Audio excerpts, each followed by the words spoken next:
Okay, everyone. Well, we've just hit 11 o'clock, and so I think we will get our session underway. Firstly, my name is Tim Bray. I'm the Assistant Coordinator of Strategy and Consumer Policy here at Energy Policy WA within the wider DEMERS agency. And I'd like to really thank you for making time to come along and your interest in this subject. As part of this process, we've certainly shared a joint interest in the development of a code, for a voluntary code that is, for embedded networks, as part of our overall strategy for alternate electricity services framework that we're establishing. It's clear that that we're a nice diverse group in this session today, and I expect that we'll have a range of views and perspectives. And I want you to know that we think that's super healthy for this process, and we're looking forward to genuinely hearing and taking on board feedback. But we're also in a diverse range of locations today. I'm currently in Walyalla, Fremantle, and the team are upriver from me on the lands of the Whadjuk people of the Noongar Nation. And I want to acknowledge all First Nations peoples of these lands, but also from those lands across our virtual meeting today, and pay my respects to their elders, past and present, and emerging leaders. So this consultation process today is about developing a draft voluntary code for embedded network service providers. But it's important, as I said at the top, that we understand this within the broader context of the work we're doing in terms of establishing an alternate electricity services framework. The voluntary code is one step on the path to implementing the AES framework, and the aim is for this to be an opportunity for us to learn by doing. We think that this voluntary step is an important way for us to, go beyond, I guess, what we think is the case and what we think will work best, to be able to work with stakeholders and interested parties across the spectrum to make sure that we test things, understand them well, don't have unintended consequences, and achieve good outcomes for consumers and participants within the market before moving to a more formal regulatory framework. And so to step us through that, we're going to be helped by Sarah Woney, the Assistant Director, Customer Supply. Sarah is going to give us an overview of what the AES project is, so that you've got that context, and how the voluntary code fits into that. And then we'll introduce Madeline Powell, who is our Senior Policy Analyst, and she's going to step through some of the key concepts and obligations in the voluntary code, along with a couple of additional topics on which we're seeking stakeholder input. And so that will be the way in which we cover the content. We're aiming to have about 20 to 30 minutes at the end of the presentation to answer questions, and we'll get through as many of those as we can.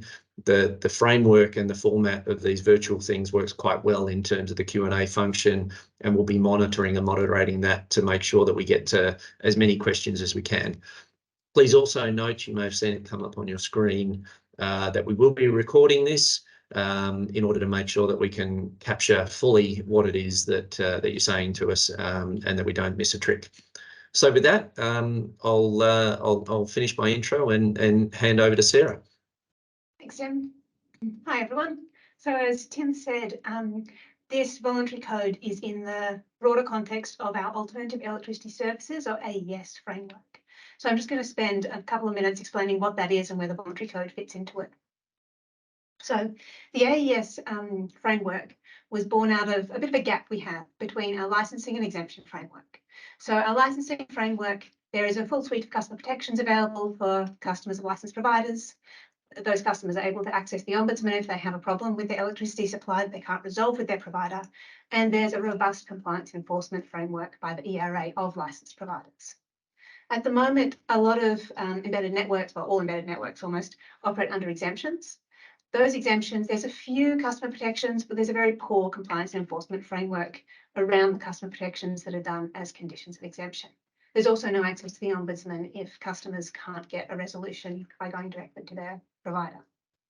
So the AES framework, when it is put in place as sort of like a formal framework, is going to provide for registration of providers, a tailored level of customer protections for a range of different services, of which embedded networks is one that we're looking at. And it will be, the aim is to have it extend the customer protections to customers in embedded networks, but keeping it as light-handed as possible with a light-handed compliance enforcement framework overseen by the ERA and retaining that access to the ombudsman for customers. So whether you're connected or an embedded network, you get the same level of kind of protection more or less. The objective of this AES project, as I said, it's about extending customer protections. It's looking at facilitating customer protections for people in new and emerging electricity business models. And so it's looking broader than just embedded networks. It's intended to be future-proof and flexible and looking at a whole range of different services that might be offered in the electricity sector in the future. So we've started work on the heads of power for that regulatory framework. You may have seen we did consultation on that legislative heads of power a few weeks ago. And in parallel, we're also looking at the first couple of services we expect to prescribe under that framework. And I say expect to prescribe because there is still a process to kind of confirm that this framework is the right form of regulation for those services.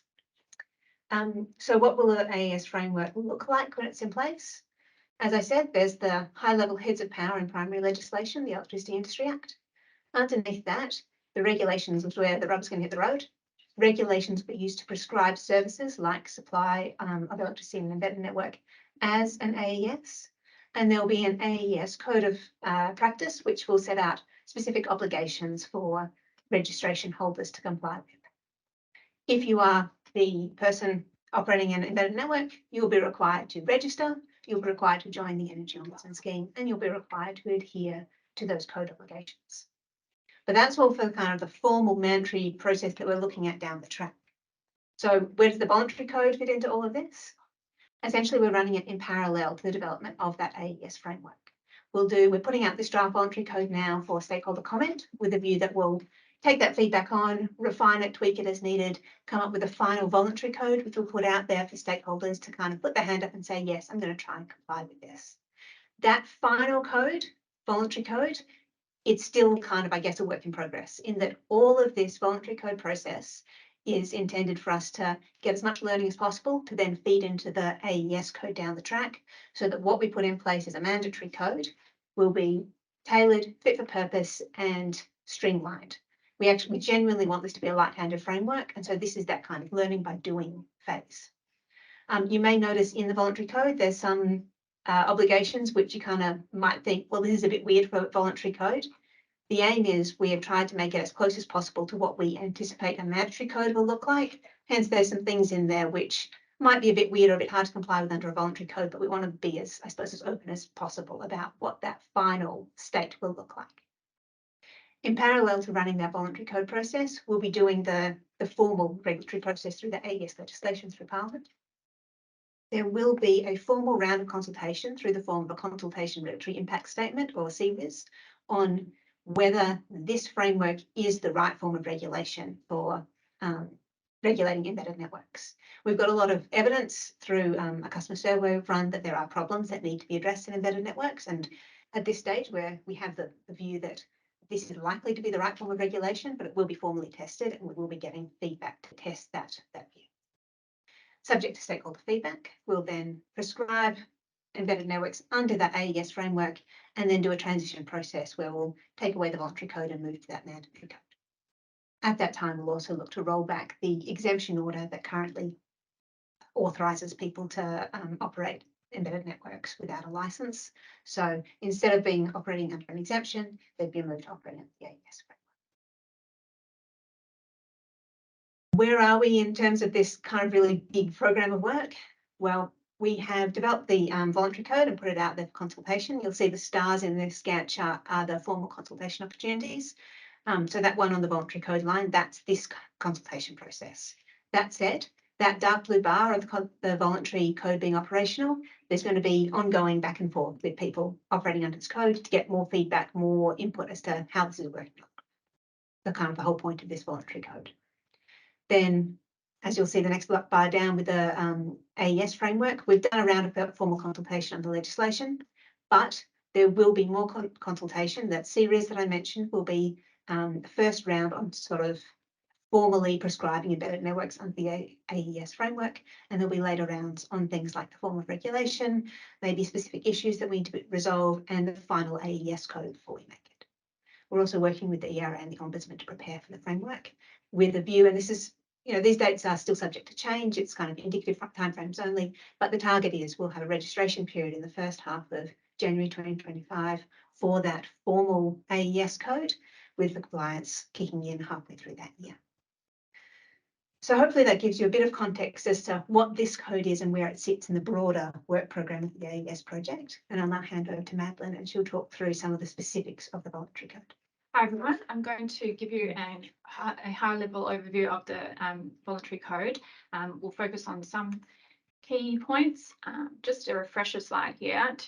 Sarah's covered this somewhat.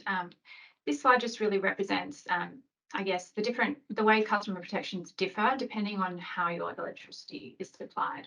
So we see on the left that customers of licensed retailers have protections under the Mandatory Code of Conduct, the Small Use Code. They have access to the Energy and Water Ombudsman for their disputes, and there is oversight by a regulator. Customers who receive their electricity supply within an embedded network, obviously they don't receive any of these protections at the moment. As Sarah mentioned, we undertook a survey late last year. Some of the clear themes resulting from the residential responses were a lack of upfront information when first buying or renting a property, a lack of essential information on the bill to understand price paid for electricity, and the absence of clear and adequate dispute resolution pathways, and ways for questions to be answered, I guess, from the embedded network operator. In terms of non-residential responses, we had a small survey response, so we're really hoping to get more feedback from that segment of the customers through feedback on this voluntary code. So this slide just highlights, I guess, the topics that are covered by the voluntary code. I'd make the point that the voluntary code applies to small use customers only. It has been informed by stakeholder feedback we've undertaken over the last 18 months one-on-one, and of course those survey results. So what doesn't the voluntary code cover? Sarah has mentioned that the AES Amendment Bill is still subject to passage through Parliament. So this voluntary code really can't deal with can't talk to the ERA as the regulator, or apply the Ombudsman as a feature of the dispute resolution process. So you'll see that they aren't mentioned throughout the voluntary code. The voluntary process, I guess, some housekeeping there. The registration would be with EPWA with regular check-ins with us. It's non-binding, and stakeholders are encouraged to participate to comply, even if they can comply with only parts of the voluntary code.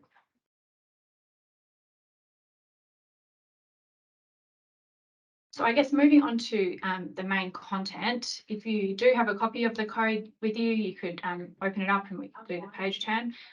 We'll start with the first clauses 1 and 2. This really dives into the objective of the code, which is to define those standards of conduct in the supply of that electricity to the customers within the embedded network supplied by the embedded network seller. We intend for there only to be one registered embedded network seller for each embedded network. This is so that the customer has a clear point of contact for their embedded network, and also so that one party has ultimate responsibility for complying with the code and providing those customer protections. So this is even if in your business model you outsource certain aspects of the embedded network process, such as meter reading, issuing of bills. So you'll see in the code that we have used this term throughout called the embedded network seller. This is because we want to place those obligations on the party that sets the price paid by the end use customer. Based on the feedback and stakeholder consultation we've had to date, in most cases we see that the party with the master meter contract with the licensed retailer is the party that sets the price. This party is what we consider to be the ENS, and should be the party with the most control over the prices charged to those end use customers, and is thereby carrying out that on-selling or retailing function to the end use customer. So why is the default ENS the party with the master meter contract? In most cases, they are performing that on-selling or retailing function, and they're best placed to have the customer protection obligations. They're the party that we envisage would be registered, and for customers, it is important that their details are publicly available and transparent. There will be circumstances where it's appropriate that another party register as the ENS. So in this situation where there is a different party that has an ongoing relationship with the end use customer, and they're the one who's best placed to take on those customer protection obligations, but they are not the party that holds the master meter contract. Clause 2.3 of the code deals with this. This will be subject to a written agreement between those parties and approval by the Coordinator of Energy. Under the mandatory AES Code in the future, this approval would be by the ERA, not the Coordinator of Energy. So just to, I guess, refine that what we mean by the embedded network seller, we thought it would be beneficial to provide you with an example of a business model and walk you through who we think should be registered in this situation and why. So we call this the professional services model. A new residential strata complex was built by a developer who contracted with a third party, Energy Code, to install and operate on-site embedded network that maximises use of on-site renewable energy generation and energy storage. The contract with Energy Code was novated to the strata company at the first AGM. The strata company owns and maintains most of the internal wiring within the building. But under the contract, Energy Code owns and manages the other embedded network infrastructure, such as meters, the DER, solar batteries, EV charging, and the associated wiring and electrical infrastructure. Energy Code buys electricity from the main grid at the master meter for the strata complex to augment that solar generation on site. Energy Code is also responsible for on-selling electricity to the occupants. It issues electricity bills directly to the occupants who sign up through its website under individual contractual arrangements. This is regardless of whether they're an owner-occupier or a tenant. The electricity price paid by those occupants is part of the contractual arrangement between Energy Code and the strata company, which was entered into by the developer prior to lots in the complex being sold off. Energy Code sets the electricity price by reference to Synergy's regulated residential tariff and may discount this and or make a contribution to the sinking fund and to share benefits of the embedded network with the owners and the occupants.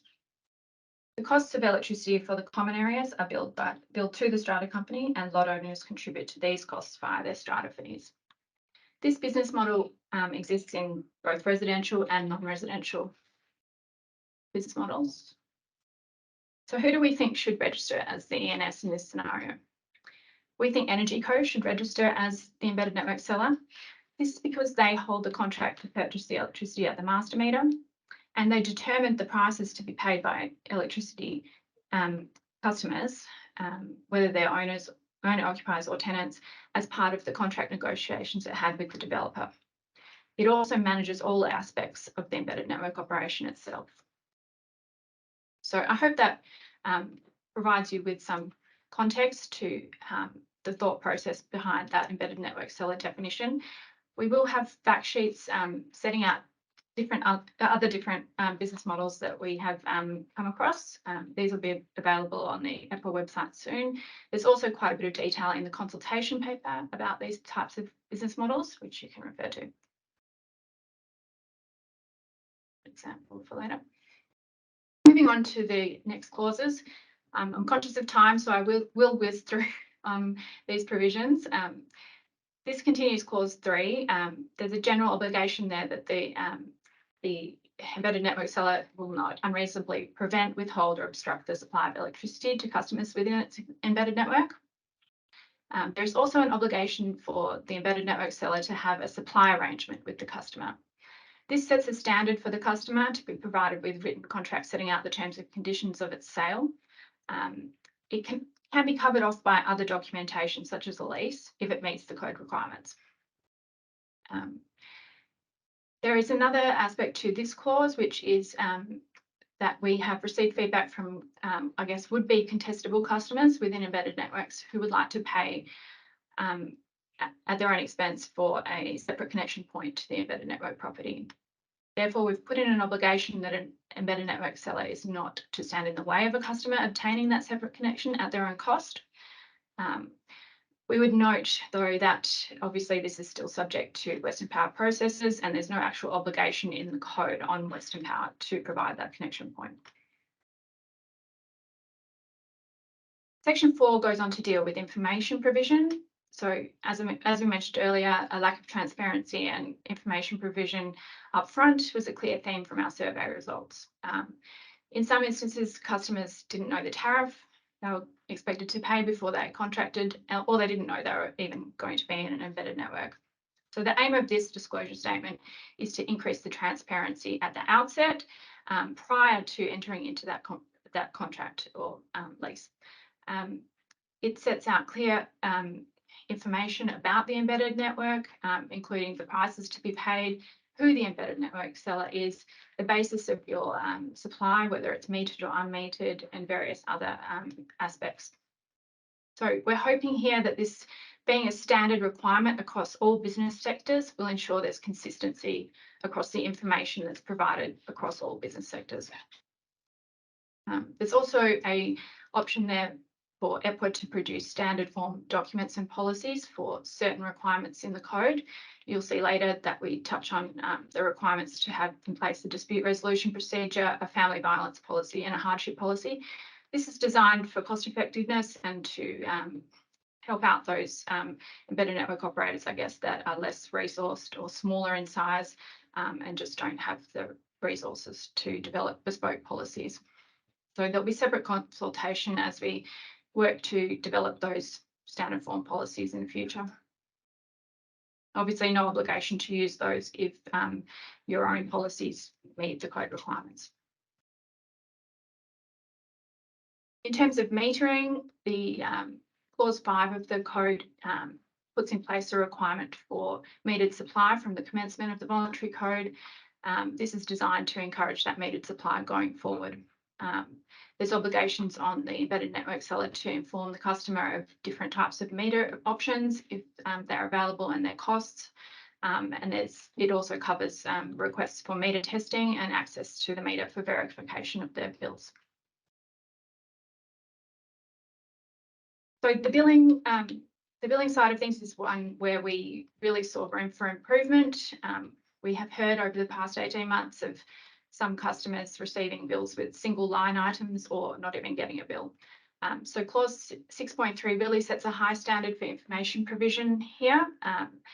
And it's really designed so that customers can verify the charges by having information such as the units consumed, the cost per unit, the supply period, days, and other fees and charges. So they can do that maths on their own and verify that they're being charged accurately. The other aspect to the bill is that it needs to show, I guess, the full details of the embedded network seller and give them information as to where to direct complaints or disputes that they have. Clause 6 also deals with other billing standards, so how long the billing cycle should be, billing arrangements based on whether your supply is metered or unmetered, retention of data, reviewing bills, and what should happen when there is circumstances of undercharging or overcharging. Clause 7 of the code deals with price. I'll just reiterate that the code and obviously the price provisions apply to small use customers. That's customers who don't consume more than 160 megawatt hours of electricity per year or less.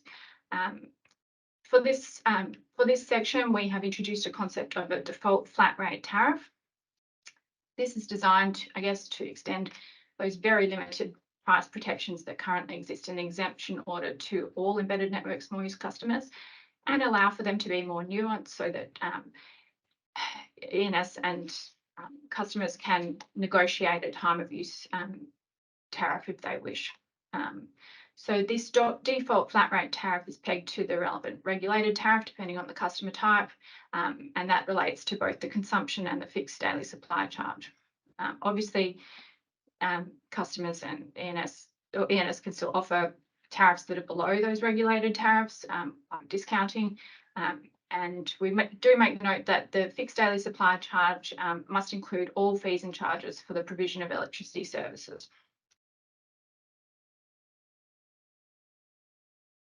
So how will this work? There is the option there for the ENS and customer to agree a different price arrangement. But with this default flat rate tariff in place, the customer will always have the right to revert to the default flat rate tariff without penalty. If they have agreed a time of use tariff, but at some point in the future they decide they don't want to be on that tariff, they can revert to the default flat rate tariff. On the disclosure statement, there is room for both these tariffs to be listed, the default flat rate tariff and any agreed tariff. So it's very clear upfront to the customer what tariffs they have, tariff options they have. This also deals with how prices can be varied in the future. It's important that that information be contained in the supply arrangement and the disclosure statement so that customers know upfront the mechanism or method to be used to vary the price in the future and the notice that will be provided for those variations to take place.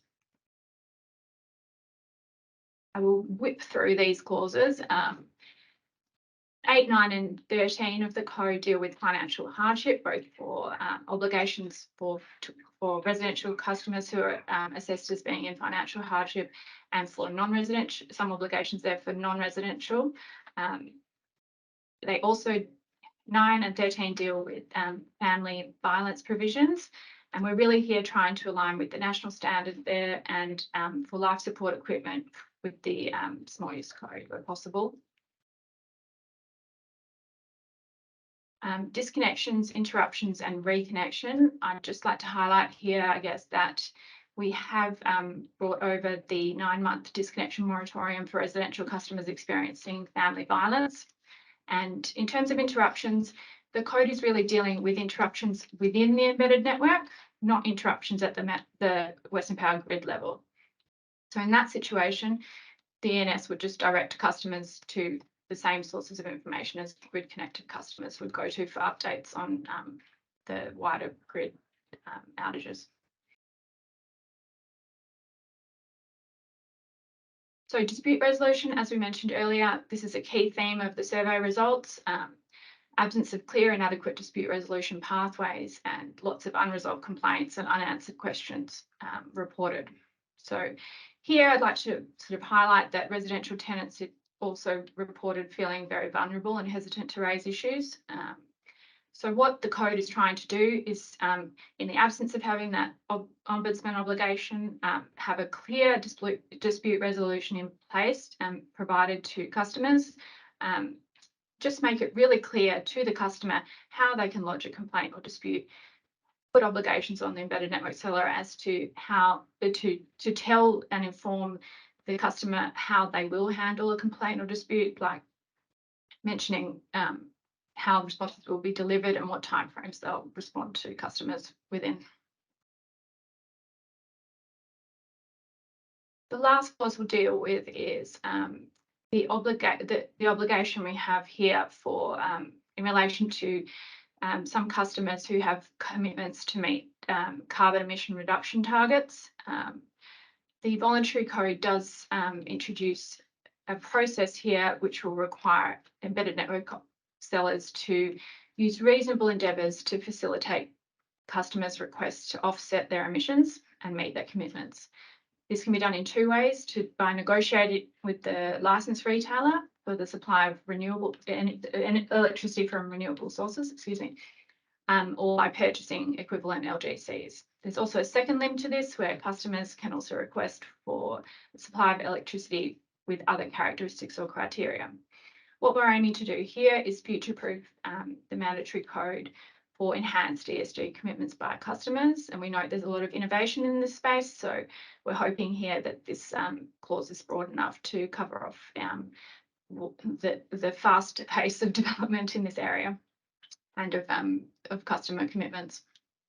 So in this situation, this can be charged by an additional charge on the customer bill, or it can be incorporated into the tariff structure. So there are a couple of issues that are, I guess, out of scope for the voluntary code, but we have raised them at the end of the consultation paper, and we're really seeking feedback on these questions. We've got quite a lot of questions at the end of the paper, which we really like your input on. Firstly, with metering, we're interested in hearing from you as in relation to what minimum levels of meter functionality you think are necessary, and also the issue of ownership of metering infrastructure.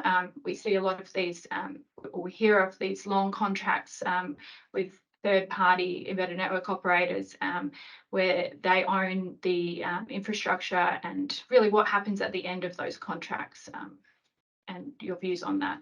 The other is safety. We've heard anecdotally about not so great safety issues in relation to metering infrastructure, particularly at caravan parks or long stay parks. So we are interested to hear from you there. The other thing I would note is that there are complexities in this space in relation to Residential Tenancies Act, Retail Shops Act, and the Strata Titles Act. So we are liaising closely with Consumer Protection, who is responsible for those first two acts, and Landgate, who is responsible for strata titles, on an ongoing basis. There's a lot of work to be done here, liaising with them to ensure we get the balance right. There's also the issue that is raised in the consultation paper in relation to nested on-selling and tenants who are charged for electricity by their landlord under a lease. You'll notice that the code doesn't really go into this situation. So there is, yeah, as I said, a lot of complexity in this area, and we may need more time to resolve issues relating to that situation. So just to wrap up, this slide just gives you a little indication of where we are, that yellow arrow. Obviously, consultation closes 23rd of June. Sarah has sort of outlined the process there before. Thank you. All right, so we've got about half the time left for Q&A. So I encourage you, if you've got any questions about how this works, how it affects you, anything at all, please put that in the Q&A function. I think we have one question so far, so we'll start with that one. So Alex Kroon asked, with the separate connection point to the grid, would the new supplier be the customer's ENS for the purposes of the code? So I guess in that situation, we're looking at allowing a person to go to Western Power and seek a separate master meter connection. And subject to the normal Western Power processes and approval of that, what you'd end up with is somebody bypassing the embedded network altogether and being the customer of a licensed retailer. So they could go out in the Contestable market and find whatever retailer they liked. And although they're co-located in a property, their electric infrastructure would be quite separate. Now, we understand that the costs of putting that sort of separate connection and splitting out the electricity infrastructure is probably going to be prohibitive in a lot of cases, particularly where, say, an embedded network has a high voltage connection. It's probably not going to be feasible for someone to split out and go it alone. But in some situations, it will be feasible. And so it's just creating that opening where it is possible.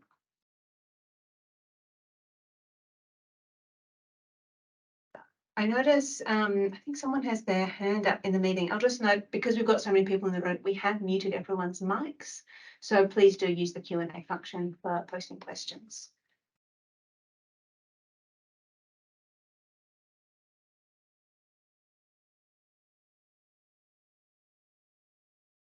So we have another one that's just come through from Cheryl Dixon. Is there any opportunity for suppliers of large use customers to participate in the voluntary code, given aspects of the AES regime are intended to apply and learnings could be useful? Yes, look, we have set up the voluntary code to be for small use customers, and there are a range of provisions in the small use code that even under the AES framework, we would not anticipate applying to large use customers. For instance, the price regulation, the requirement to have family violence and hardship policies, all of that kind of stuff we anticipate for large use customers. That's going to be just a matter of negotiation. We don't need to get involved in that. But there may be elements that are useful for large use customers in embedded networks. So if you are a supplier of large use customers and you want to comply with some bits of the voluntary code and give us your feedback, we'll be very open to having that happen.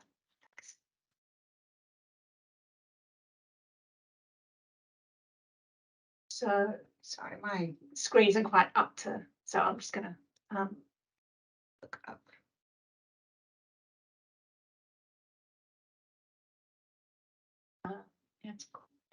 Is that just a quote from the? Yeah, so there's a very long message on there which has been truncated. Okay. So sorry, Lee, I'm just going to bypass your yours because it's a bit long, and we'll come back to that at the end. Adams has asked, is the on-sale of gas in embedded networks also on energy policy's radar? So at the moment, we are only looking at electricity. The legislative framework we're setting up is only in the Electricity Industry Act, so gas kind of isn't part of in scope for this project.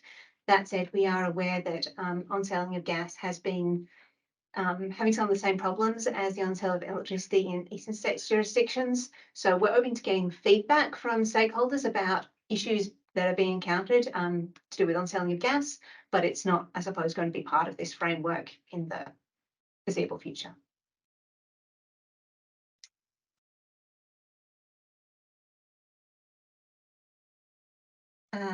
So Chris has said, I don't really have a question, but were you asking for comment on some of those questions around meter functionality, ownership and safety? Yes. So if you look at chapter 6 of our consultation paper, we've gone into those issues and there are a few detailed questions that we're really seeking stakeholder feedback on. Those issues aren't reflected in the draft voluntary code, but we are potentially going to build them into either the final voluntary code or the AES code, depending on what stakeholder feedback we get on those issues. And the safety one, I suppose, is more for us liaising with building and energy about how safety regulations are flowed through the AES framework, because we're not the, I suppose, the part of DEMOS that deals with energy safety, that's building and energy, but we'll be talking with them and making sure this all works for safety.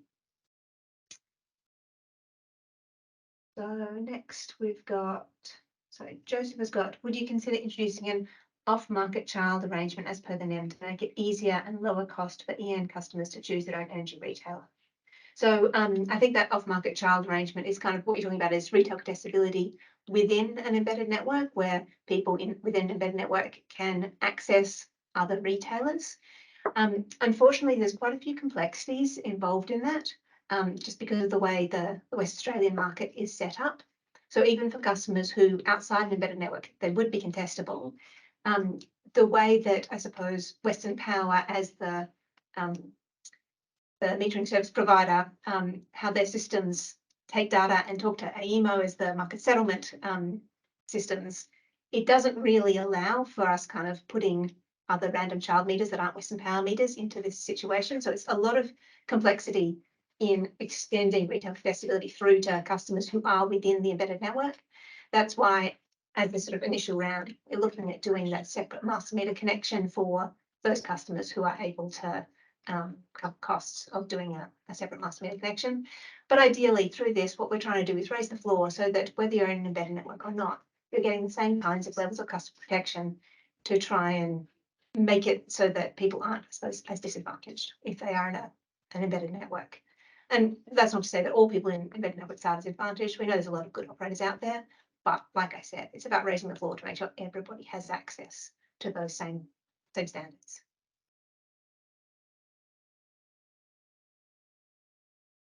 So, sorry, I've been kind of scrolling through. I don't know if I've missed ones further down. There's one there from Damien. You got that one? No, sorry, I think, yep, sorry, Damien.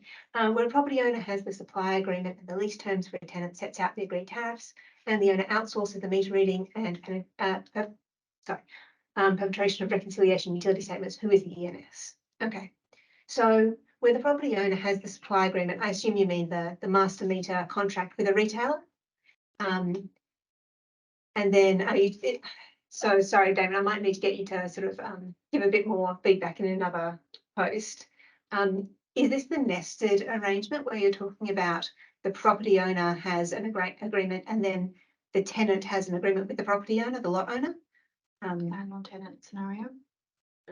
Sorry, yeah, I think that's what you okay. mean. So chuck in another question if I'm not answering your actual question, Damien, but if it's that nested arrangement, where you have a residential or commercial lease that has electricity being bought from a landlord, but the landlord is actually the one with a sort of arrangement with the ENS, the person at the sort of managing the whole embedded network. Yes, cool.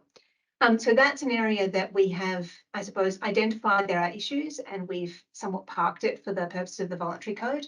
We are very much looking to tease out some of those complexities because what we would like is for the person who is the occupant of a premises to be the one getting those customer protections. But where there's that kind of nested contractual arrangement, it becomes quite difficult to flow the protections through. And so there's a few options for kind of how to resolve those complexities. We don't yet have a preferred option, and it does also interact quite a lot with residential tenancies agreement for where that's a residential situation, and commercial tenancies where it's a commercial tenancy arrangement. So it may not be one that we can resolve ourselves in what we're doing under the voluntary code and in the AES framework. It may also need some tweaks to some of the other bits of legislation that aren't in our control. So while we are going to try and work through that situation, it may not be the kind of first thing that happens in my space, if that makes sense. We will be consulting more once we've kind of teased out that issue and have a few genuine options to put forward.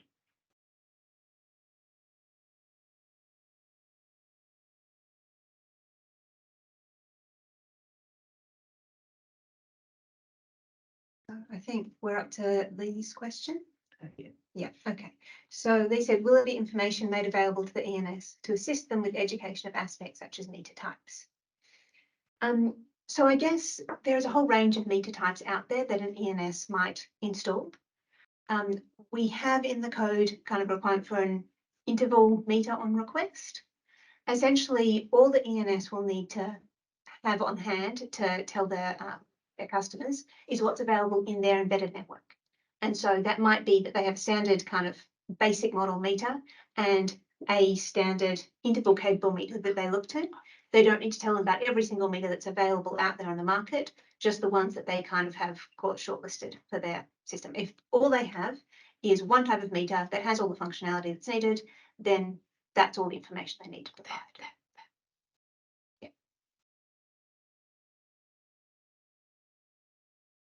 So Sandeep, we've got, is it anticipated the operation of embedded network can be contracted out by the ENS, or must operations be retained by the ENS as the registered operator of the embedded network? So we're aware that there's basically every flavour of business model out there that you can imagine. And so it may be that some elements of operations like meter maintenance and meter readings are contracted out to one party. Bill generation might be contracted out to another party. There may be some elements like PV panels or batteries that are owned and maintained by another party. It can be quite a complex arrangement within some embedded networks.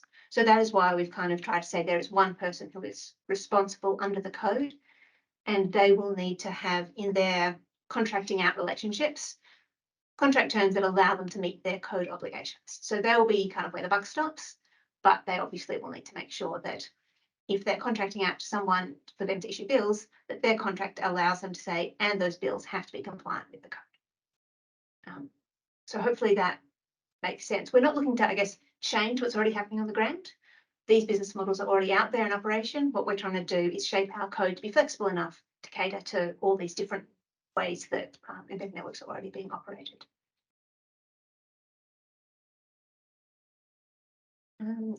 So Sean's question is, would an ENS be able to negotiate separate pricing for tenants that have similar energy usage, or would one pricing model be advised for all? So that's kind of really up to the individual embedded network operator, noting that all customers or small use customers would have access to that default flat rate tariff. If you feel that there is, say, a group of customers in an embedded network that have a low profile where you can offer a discount, you could offer that as a negotiated agreement. They could revert back to the default flat rate tariff.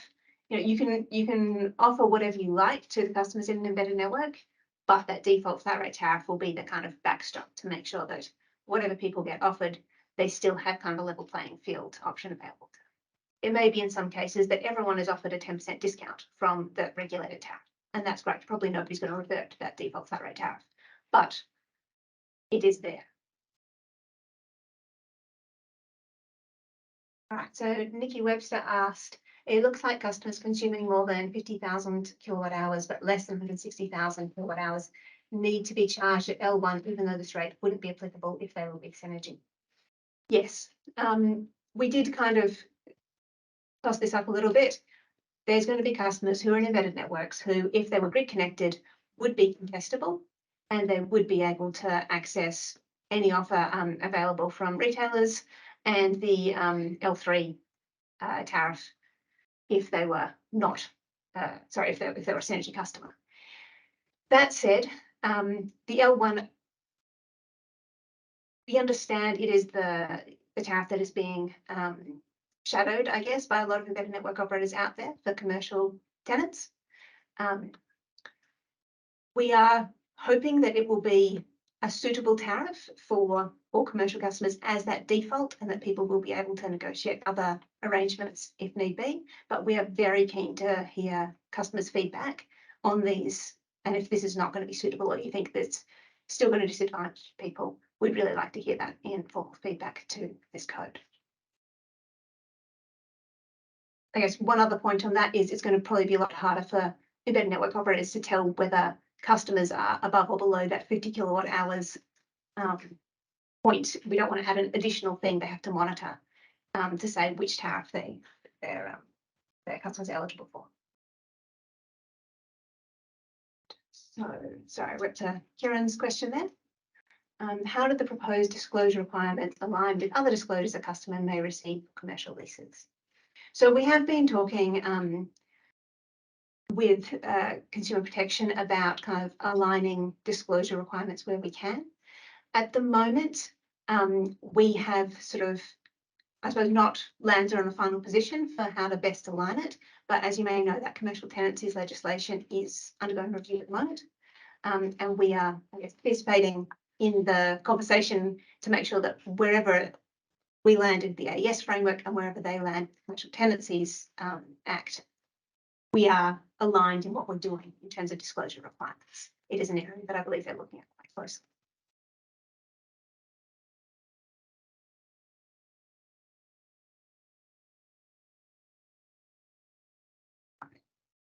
Sorry, my computer's lagging a bit, so I'm going to just ask you to put up the next question there. I think we're That's it? yeah. All right, good.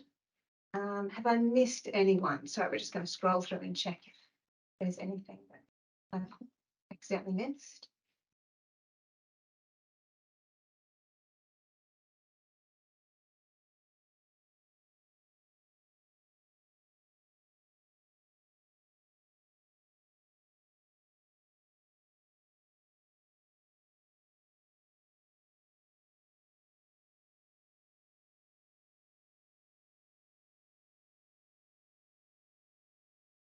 I think we've covered the ones published. There was the longer one from Lee, So I'm just having a look at that which longer one. relates. Yeah. There is just one more that was just published just now. Sending. So just on that longer one from Lee about strata companies. Yes, where there is a strata, a residential strata, where the strata company is self-managing the embedded network and has that contract with the master meter and is on supplying their tenants, yes, they would probably be the ENS under this. We could choose to contract with someone else and have someone else nominate. So that clause, I think it was 2.3, it could be used for, say, a professional services company to offer a service to strata companies in that situation to say, we'll take on these obligations under a contractual arrangement and we'll be nominated as the ENS and we'll take on that regulatory interaction. So there are options if third-party service providers want to do that as an offering, but otherwise, yes, the strata company would be the ENS in the situation. So do you say there was one more? Yeah, that's the one that is short. Okay, Sandeep's. Okay, so what are the boundaries of an embedded network in the example where a strata company owns building electrical infrastructure and Energy Code owns PV-BESS facility within the electrical infrastructure? So, sorry, electrical installation. So in that instance, that is something that's happening right now on the ground as we understand it. There may be a developer signs up with Energy Code for the embedded network to be put in place, and Energy Code continues to maintain and operate that. But there will be elements of wiring in the building, even if it's just within the individual apartments, that is not Energy Code's responsibility. So there is, I suppose, already that split of responsibilities for a single embedded network system of wiring. We're not looking to change that. We're not looking to affect how the business model operates. The boundaries of the embedded network as a whole, I guess, would be everything behind that master meter. But there may be a mix of kind of ownership or responsibility for different bits of wiring. And that's just a complexity we're trying to work to in this. Distribution. Yeah, so we will, in all of this, we'll have, because we're only looking to have one person registered as the ENS, we will need to have kind of a residual authorization, whether it's through the AES regulations or a residual license exemption, that will authorize those people who kind of have other bits of wiring to continue to operate it without registering. So if you have this situation where you've got Energy Co as the ENS, but most of the kind of corridor wiring is operated by the strata company, that's a situation where we'd look to have a residual authorization or exemption for the strata company so that they can continue to do that without needing to also have a license or exemption. If that makes sense.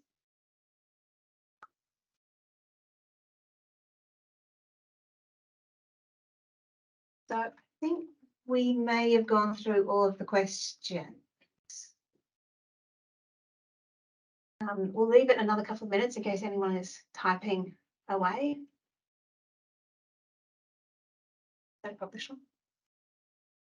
As we give it just a couple of minutes, might be worth just quickly restating next steps from here, Sarah and Madeline.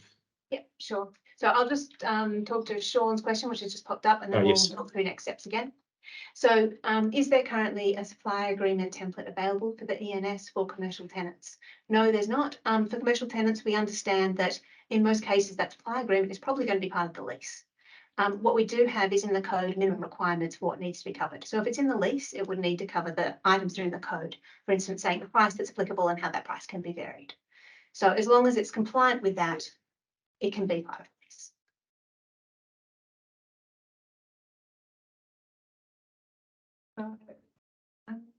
In terms of next steps, if I just kind of, sorry, I'll just, no, it's okay. We've taken the slides down. I'll just talk to it. In terms of next steps from here, so consultation on this voluntary code, draft voluntary code, closes on the 23rd of June. We encourage anyone and everyone to send us submissions. We will be publishing those submissions on the website unless you specifically ask them to be kept confidential. Once we have all those submissions, we'll look through, we'll refine this code. We will then put it up to the minister for the decision paper as a final voluntary code. And as part of that, we'll set up a framework by which we ask people to participate in voluntary code. We'll then welcome people to participate. We'll say, go out there, try and apply the voluntary code to the extent that you can apply part of it, but not all of it, or you can apply some of it later down the track. That's fine. We kind of, as we said at the beginning of this, we want this to be a learn by doing exercise where we can sort of, everybody's coming up the learning curve between now and sort of the AES framework about how this is going to work on the ground. And that's us included. And so once we get to that point, we'll run the voluntary code for 6 to 12 months while we continue to do all this other work on the mandatory framework, the standard documents, doing that consultation regulatory impact statement for prescribing embedded networks in AES and the parliamentary processes of the Act.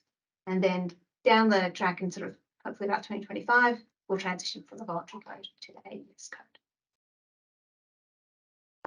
Looks like we've got one more question come up, which is, where is the consumer choice for an occupier in a property with an embedded network? Surely you're committed to signing a contract with the embedded network seller by virtue of becoming a tenant or owner of the property. Yes, essentially you are locked into signing a contract with your ENS when you enter that property. That's why we want to make sure the upfront disclosure before you sign that property lease or agreement is there, so you know what you're going to get in terms of the electricity supply, and that we want to make sure the customer protections are there so that once you're in that situation, you have access to information, you have access to, you know, everything else, hardship policies, etc.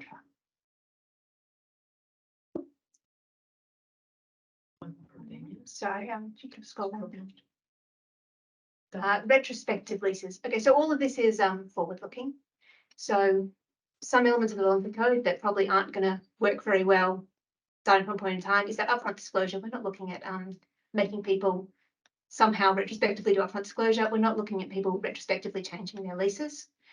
What we are looking at doing is kind of putting in place an expectation for what it's going to look like down the track. Once it comes into force as a regulatory framework, there will be a bit more in the way of transitional arrangements to say which bits need to happen by when. But we're not looking to change anything retrospectively through regulations. This will be kind of forward-looking and from a point in time going.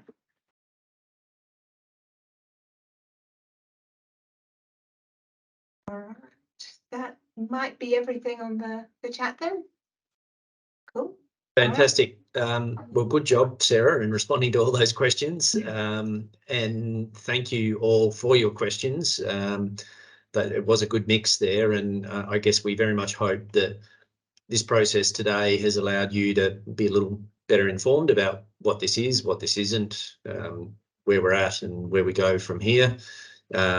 There is, of course, a consultation process open, and based on what we've done today, we very much hope that we get input and submissions through that process to help us inform and really enhance this. So I think thanks to the team for their great work in supporting this process. Thanks to all of you for participating in it. I know that the virtual stuff is sometimes a little bit, different, but I think once we get going, it works quite well, and it looks like we've managed to get through all the questions. So thanks very much, and look forward to engaging with you further as we move through this process. Sarah or Madeline, any final words? I think that covers it. Thanks, Tim. Thanks everyone for coming, and we look forward to getting your submissions and feedback. Thank you. Cheerio. Bye.